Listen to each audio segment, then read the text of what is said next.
à cette story. Yo, bien ou bof? Bon, c'est difficile pour moi d'être euphorique aujourd'hui, je vais pas te mentir. On prend les 3 points, on prend 0 but, mais le jeu, oh là là, le jeu est dégueulasse. Le jeu est compliqué plutôt que dégueulasse. C'était très ennuyant. Heureusement que vous êtes là avec moi sur le AZ Canapé Magique, sinon c'est une grosse galère en vrai. Bon, on va parler des quelques points positifs avant de parler des choses qui fâchent. Diabolo qui commence vraiment à s'intégrer dans l'équipe, Diabolo qui réussit ses duels, ça fait zizir. Paredes aussi, c'est pas mal. Bon, il nous a encore fait le pas d'adresse, mais ça fait déjà un moment que Paredes c'est pas mal non plus. Bon là je t'ai parlé de Diabolo, de Paredes, mais évidemment Marquinhos, le vrai capitaine sur qui on peut compter, toujours aussi régulier. Mais Navassur, oh là là, Navassur, qu'est-ce qu'on ferait sans lui? Navassur, son surnom d'ange gardien lui va comme un gant. C'est notre ange gardien, y a pas d'autre mot. Navassur, notre ange gardien, que dire de plus que merci? Sans lui, on serait déjà je ne sais combien au classement. Et certainement éliminé de la Ligue des Champions aussi, mais bon, voilà, on va juste dire merci, on lui doit beaucoup à Navassur et c'est pas fini. Et Kurzawa,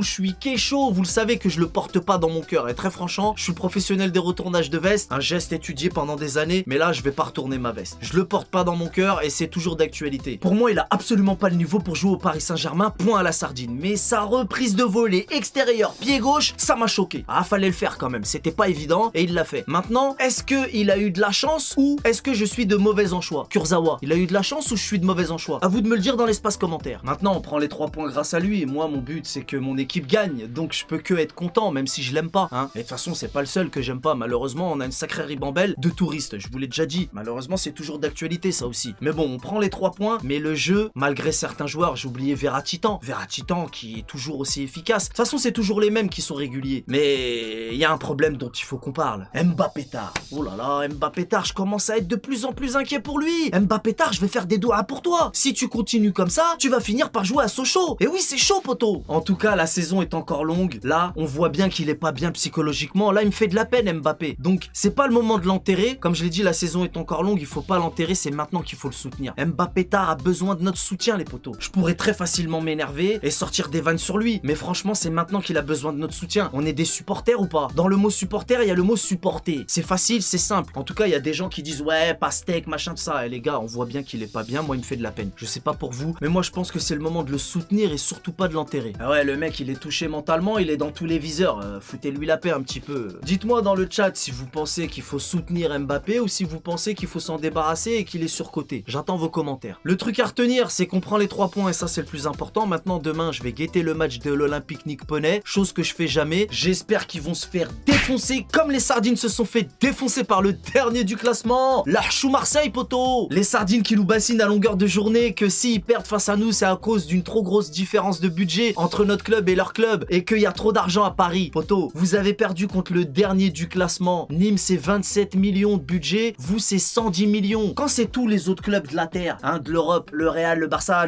bref, les Anglais, quand eux, ils dépensent énormément d'argent, ça dérange personne. Mais Paris, nous, on n'a pas le droit. Vous-même, vous priez pour qu'il y ait des investisseurs fortunés qui vous rachètent, ce qui est normal. Ouais, donc... continue à parler sur notre équipe, tu vas voir. Nous, on va lâcher le match face à Lyon, on va lâcher le match contre Lille, on va lâcher le match contre Rennes, mais on va se faire un plaisir de vous taper au Vélodrome. Ah, la bonne blague. Continue de rêver, vieille sardine avariée. On va vous faire la même chose que la dernière fois, mais en couleur cette fois. Parce que la dernière fois, c'était en noir et blanc. Et je te préviens, vous n'avez pas intérêt à vous ramener avec votre équipe type, parce que sinon, vous allez aligner votre équipe réserve face au Barça, tu vas voir. T'as vu, c'est pour ça que je te dis, c'est des GX. Ouais, bah là, on n'est plus en mode GX, on est carrément en mode menace. Ah ouais, carrément, c'est des menaces maintenant. Tout à fait. Et chah le Covid pour Pochettino. Et j'espère que toute votre équipe aura le Covid jusqu'à la fin de l'année. Mais tu fais peur à personne, espèce de sardine d'eau douce. Allez, marche une heure. Bessie. Bref. Malgré tout, je félicite quand même nos Marvel parce que dans le foot, c'est comme partout, il y a des beaux matchs et d'autres qui le sont beaucoup moins. Mais l'essentiel, c'est la victoire. Parce que nous, je me mets dedans aussi, mais on critique quand on perd, on critique quand on fait match nul et on critique aussi quand on gagne. On va se calmer quand même. On reprend du rythme, il y a certains blessés qui reviennent, on a un nouveau coach. Bon, on va rester sur les points positifs, c'est mieux, non? Bon, avant de vous dire au revoir, il y a quand même quelques petites choses qui ont changé dans mes débriefs. Vous l'avez peut-être remarqué, je suis moins clownesque. Alors t'as vu, être ridicule, ça ne m'a jamais dérangé, j'ai pas honte du ridicule. Faire le gogol, ça fait partie de moi, ça ne changera pas. Mais là j'en ai un petit peu marre. Il y a des fois j'ai envie de parler sérieusement, donc ça j'ai envie de le changer. Et faire intervenir des images et tout, c'est beaucoup de boulot. Je vois que les autres se font pas chier. Et puis le but c'est pas non plus de faire comme les autres, c'est bien de se démarquer. Moi je peux plus passer des nuits entières à faire mes montages parce que j'aimerais faire d'autres contenus, d'autres trucs. Donc ce gain de temps va me servir à faire d'autres choses à côté. Comme là, tu vois, là, dès que je termine cette vidéo, je vais en faire une autre sur autre chose. Donc dites-moi dans les commentaires si ça vous plaît, ce genre de vidéo assez simple, mais toujours avec ma personnalité, t'as capté? Mais voilà, trop forcé, je trouve que c'est pas... Enfin, j'ai plus envie, je fais les choses comme elles viennent, et là, j'ai plus envie de faire comme avant. Moi, je considère ça comme une évolution, et ça tombe bien, j'ai envie d'évoluer. Dites-moi ce que vous en pensez dans l'espace commentaire, ça m'intéresse. Voilà tout qu'est-ce que je pouvais dire sur ce match. Comme d'habitude, si cette vidéo t'a plu, jeune freluquet, n'hésite pas à lâcher un petit pouce bleu. Quant à vous les JX et les sardines, vous pouvez laisser un petit dislike, ça fait toujours zizir, you know. On connaît les bails. Salut!